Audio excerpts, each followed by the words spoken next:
Your property management team will be delighted to quickly achieve career goals without restrictions or distractions, and staff turnover will be a thing of the past. Like you, we're in it for the long haul and will constantly monitor our outsourcing arrangement, providing ongoing training and support to make your life easier.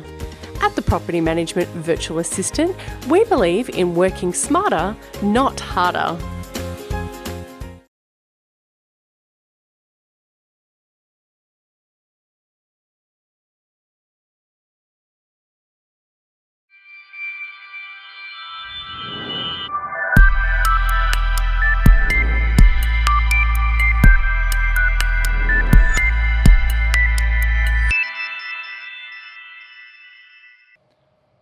Good afternoon, everyone, and welcome to our session on the future of real estate, specifically the future of property management.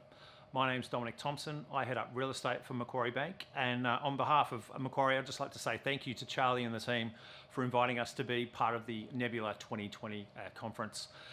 Today, as I say, we're going to talk about the future of real estate, specifically property management, and a look at some of the attributes that we see from high-performing businesses that have been navigating the current backdrop. That is certainly the COVID experience, but also some of the volatility that we were seeing that was happening in the last couple of years, which, let's face it, we've had a pretty fortunate sort of position here in Australia. We've had unprecedented prosperity for a prolonged period of time, almost 30 years, but 2018-19 have certainly been challenging, and the current environment continues to be certainly challenging for a lot of real estate businesses out there.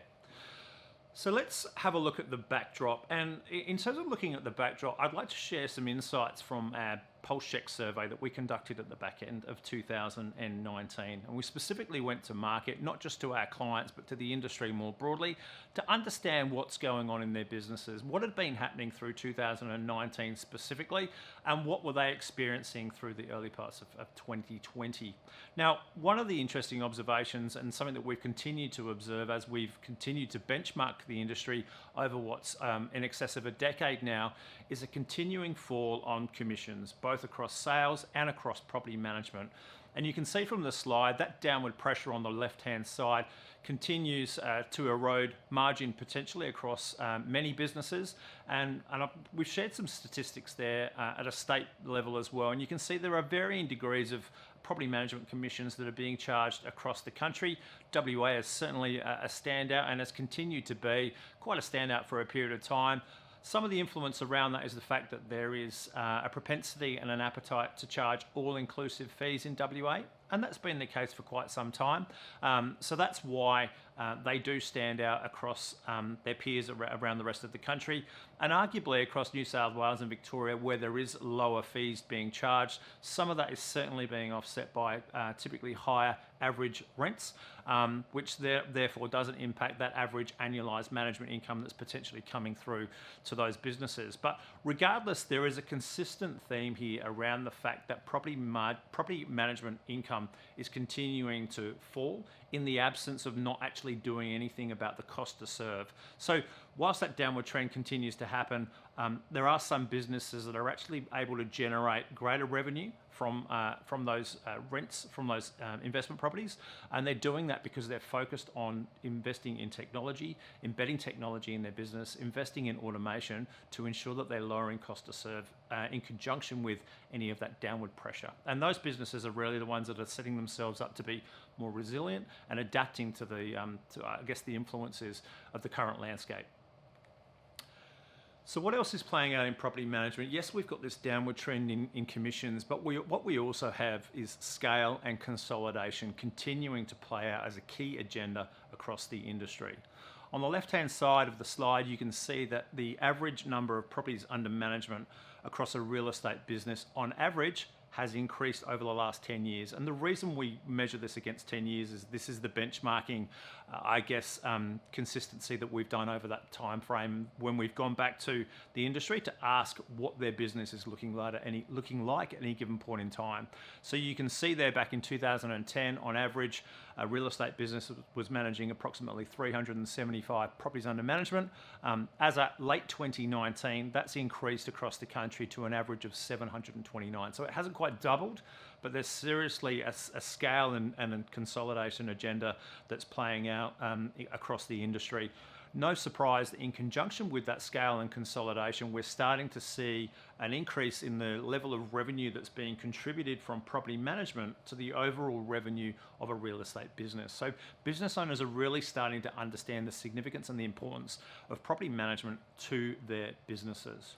On the right-hand side, we've just given a little bit of insight, again, about what's happening across the country in each of the states, and all of those states continue to grow. WA has actually demonstrated the largest growth over the last few years. Not to say that the other states haven't been growing, because they certainly have. And Victoria, no surprise, has really been the property management capital of Australia for quite some time. They've really had a solid understanding around property management for a prolonged period, and that growth continues, albeit it has subdued a little bit more recently. Again, probably something to do with the landscape and the environment that's been playing out in more recent times. So, how is this happening?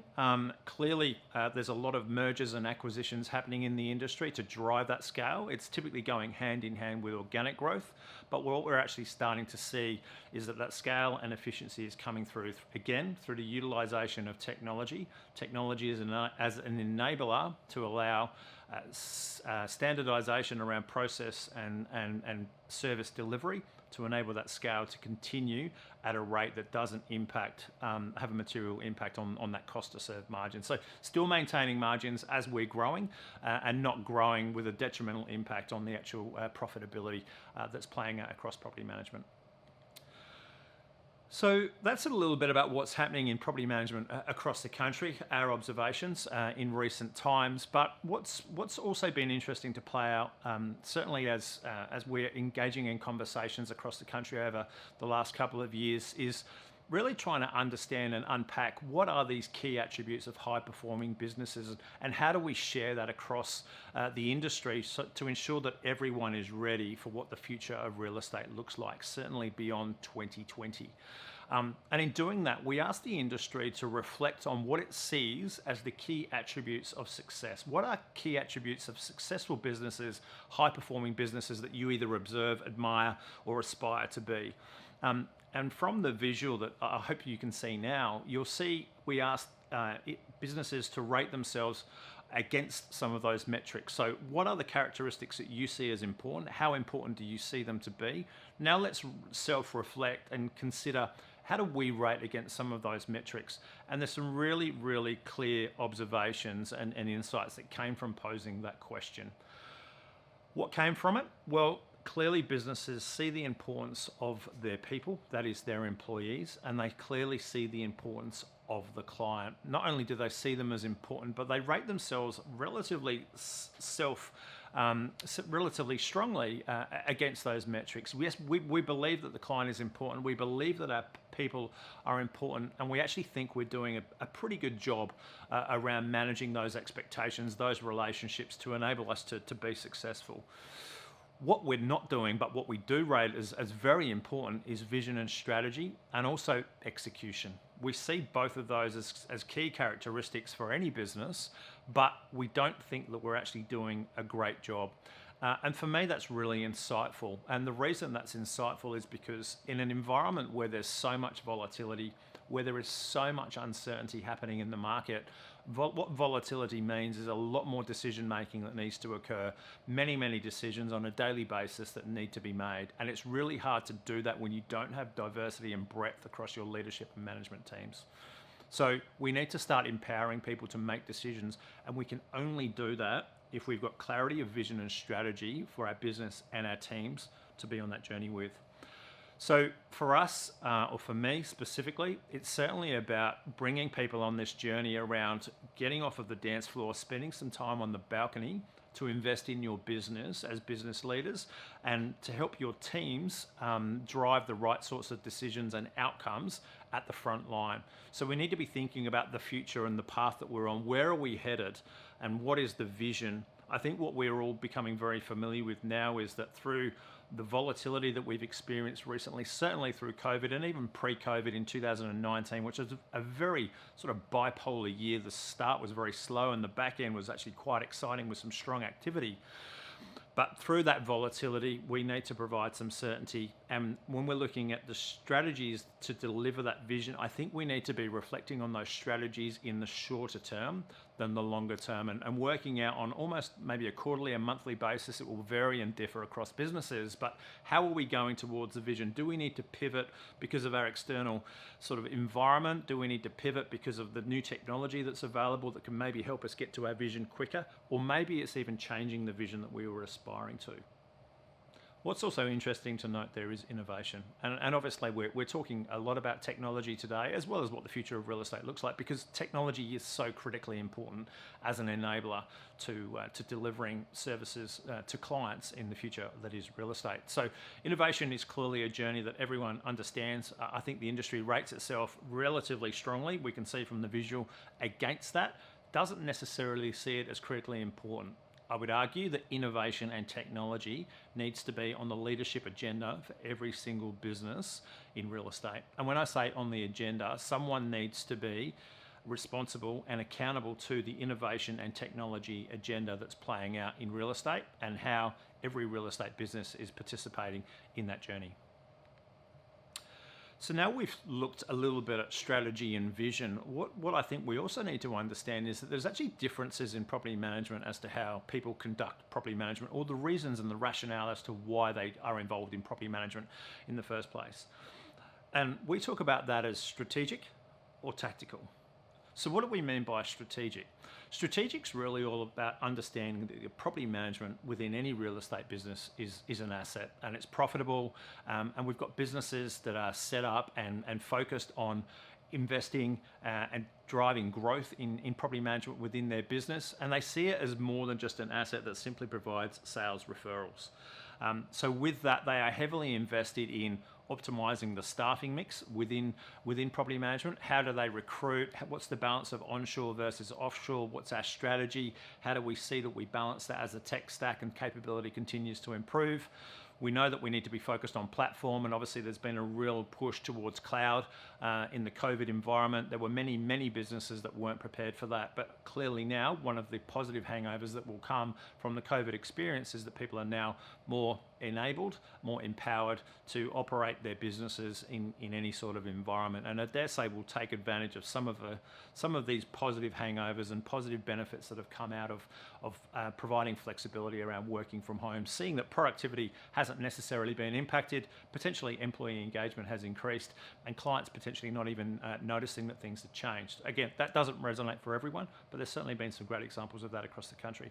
So we also need to optimize the business model and continue to think about the broader architecture and investment that we're making in technology around the solutions, the holistic solutions that we're providing to clients.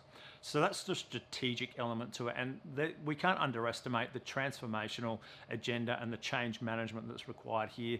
Again, this goes back to the whole executing with excellence piece. We can't simply make decisions and embed them into our business without them fitting into the broader vision and strategy, and ensuring that these decisions that we make are supported not only by the vision and strategy, but are supported by the team that's effectively empowering and enabling them to market.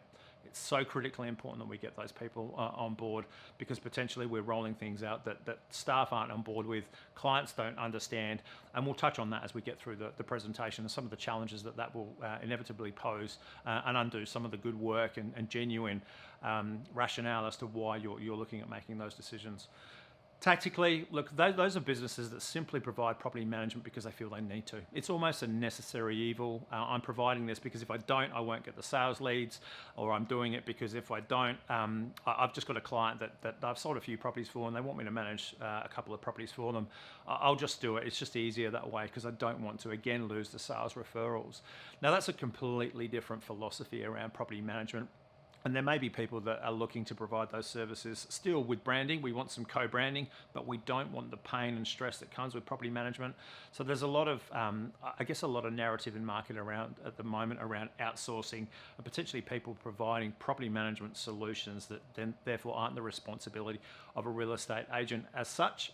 They are simply receiving an income for that asset that's being built and serviced by an external provider. That's a real agenda that we're seeing play out at the moment. And some people are fully outsourcing it. Some people might only outsource some elements of it, and some people might hand over the reins and almost sign over I guess the agreements for the short term. But again, we'll wait and see how that continues to play out. And there are other models around that are all about cashing out. So it's all about just simply building a small asset, cashing out, and potentially doing it again with no other reason than potentially to optimize some capital in due course, but no long-term agenda, no long-term strategic growth and investment strategy to really build an asset and understand the opportunity that sits within those clients and that data that sits behind those clients for the future.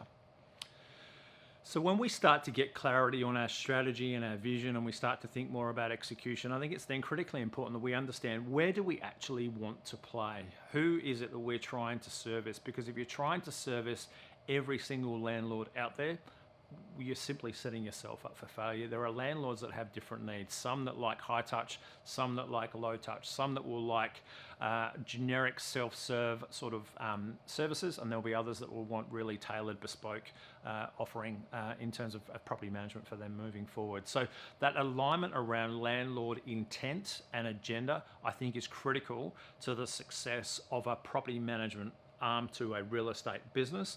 It doesn't mean that you might not be able to play in different elements there, but I think it's really clear who you're serving and how you're serving them. And the visual there just shows you how that balance plays out as you go up the volume curve, that is the amount of properties that you're looking to manage, and also how tailored your service might be, and therefore the yield. So you can potentially afford to do low cost, low and high volume sort of self-serve through strong tech enablement and little people involvement. But if you're looking at generating high yield and being very bespoke, technology will clearly play a massive part of that. But I think that's where people are going to play an even more critical factor in those relationships moving forward.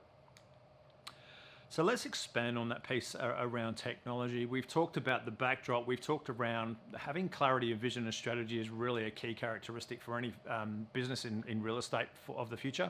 And we've also talked about that there's different elements of how people might play in that space, and having clarity on that is so important. The role of technology, again, so critically important. And it's important because clients are actually looking for it. Clients are used to engaging with technology and are arguably more comfortable than they've been with technology than ever before. We actually conducted some research recently across a lot of different stakeholders that involved in real estate transactions, and this is what they told us. So these are landlords that are effectively saying, yep, I love technology, it keeps me in touch. I'm comfortable using technology and I'm keen to embrace it. So we've got a really receptive audience.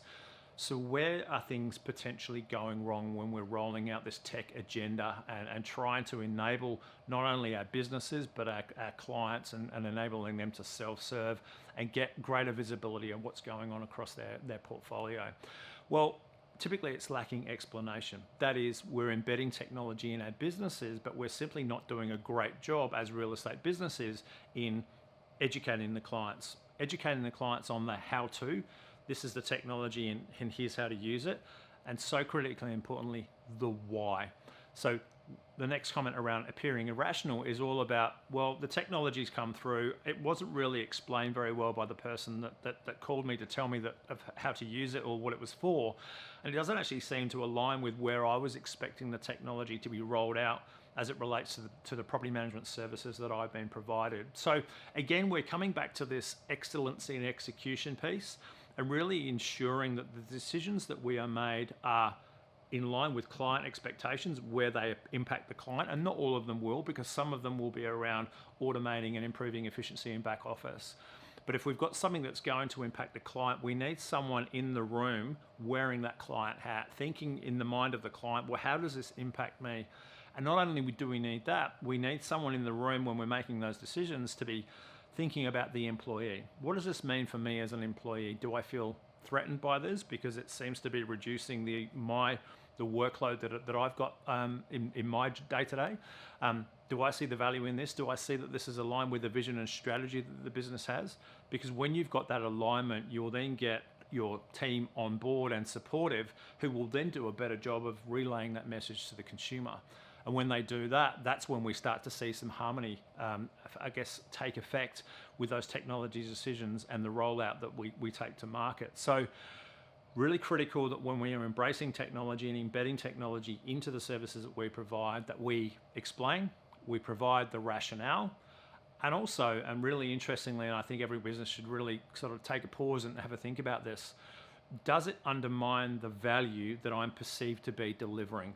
Because all of a sudden I've got clients that are actually able to self-serve, whereas I perceive the value in my ability to pick up the phone and have a conversation with someone at the end of the call.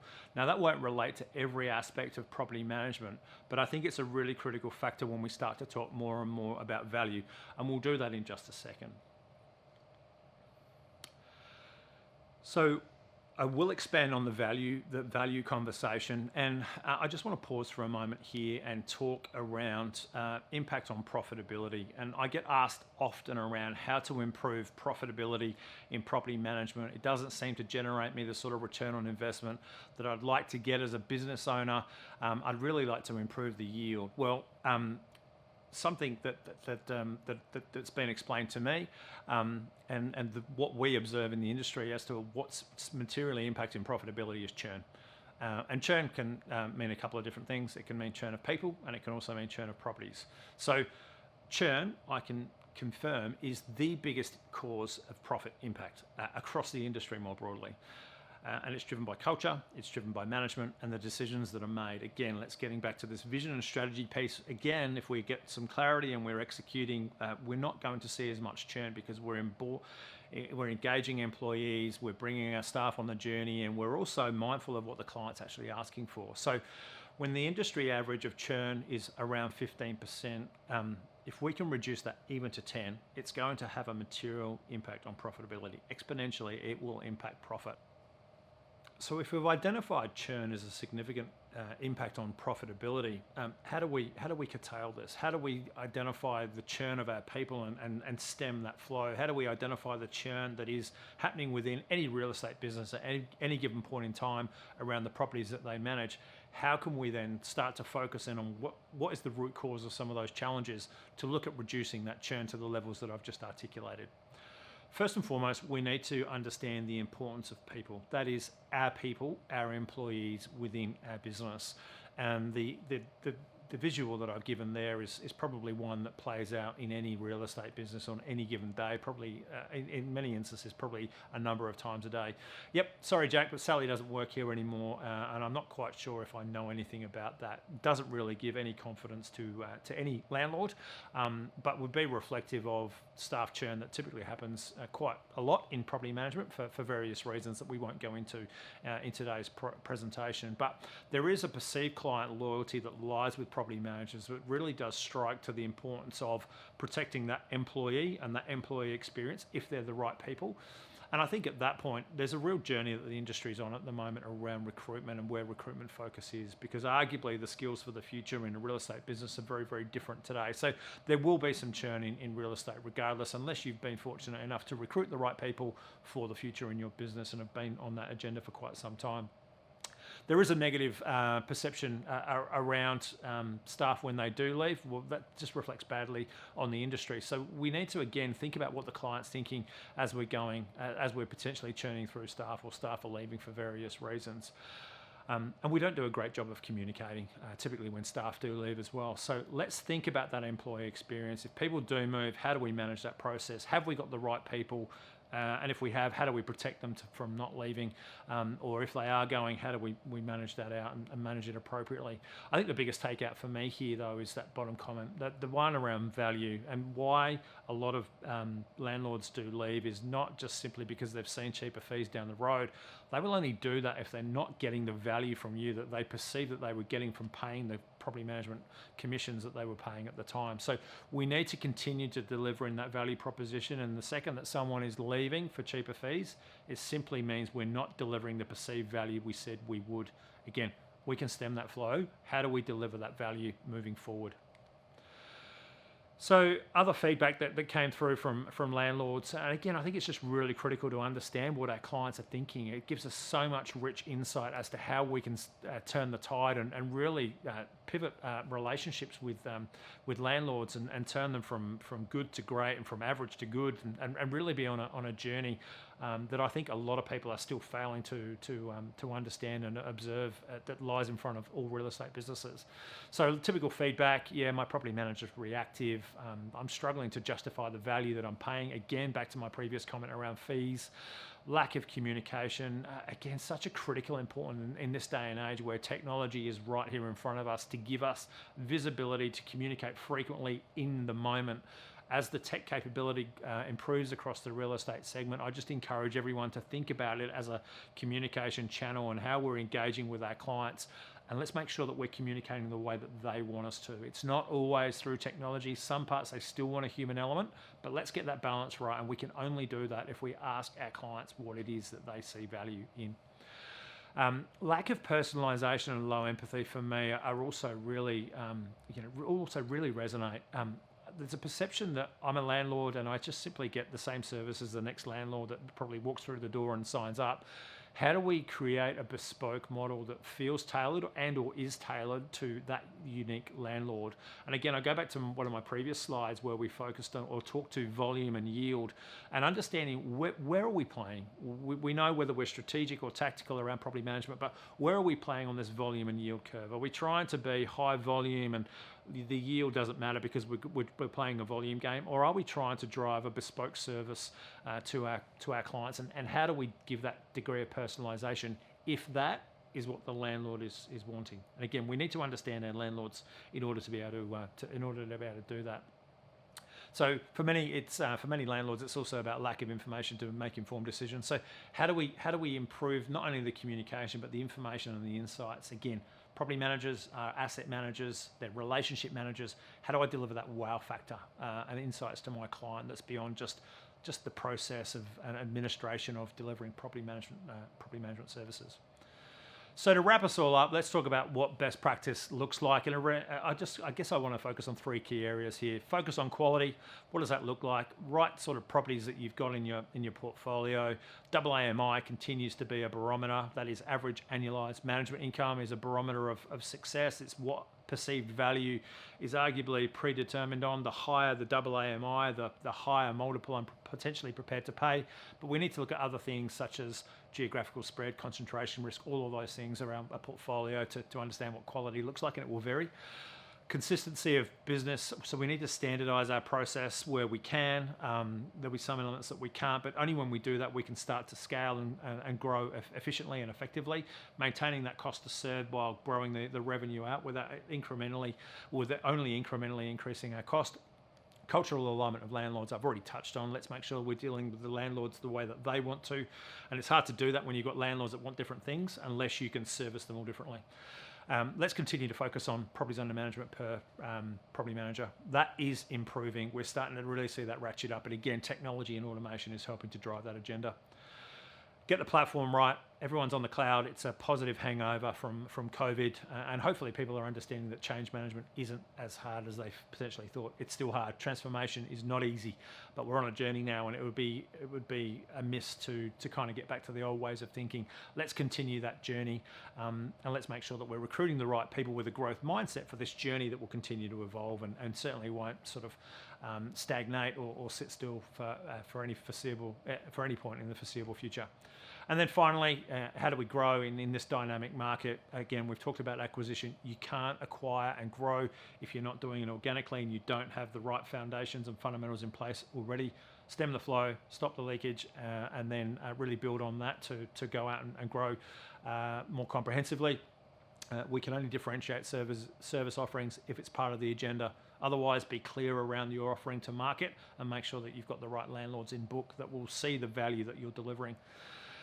And then finally, as we continue to focus on innovation and continuous improvement, some of that will be about adjacent revenue streams. Not all of it will, and we're still on a very sort of early path around how we build out revenue.